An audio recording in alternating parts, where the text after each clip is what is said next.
Казвам се Сирил Краси. Аз съм представител на фирма Boulangerie de France.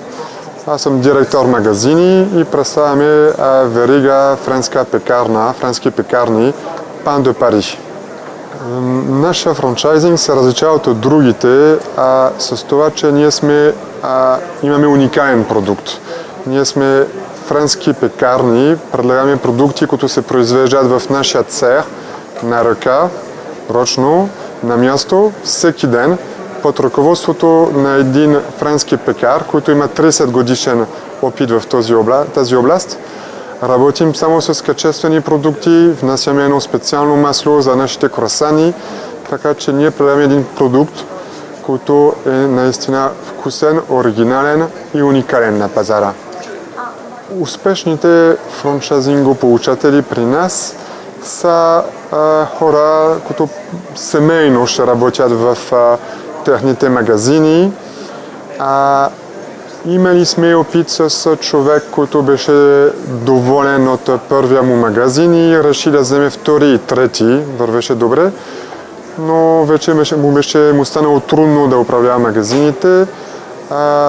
Реши да си продаде магазините, след като ги продаде на хора, които сами са работили в магазина, оборотът се вдигнал с 40 до 50%, като също времено се намали брака на нашите продукти.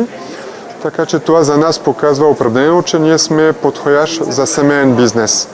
Освен това, сме много достъпна верига, тъй като ние имаме входна такса и първоначалната инвестиция не е чак толкова висока.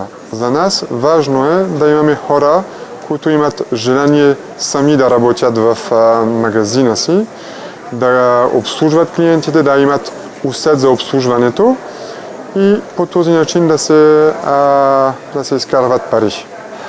Нашия станд привлича много хора с тези вкусни продукти, които виждате на витрината. Първият ви въпрос обикновено дали се продава, дали могат да получават круасан.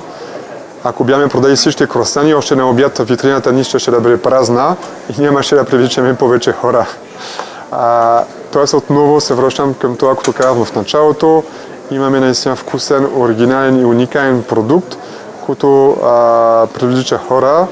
Така че сме имали интерес от страна на посетителите, които искат да работят с нас. Те не задължително разбират от пекарство или от сладкарство, но със сигурност могат да разпознаят вкусния круасана.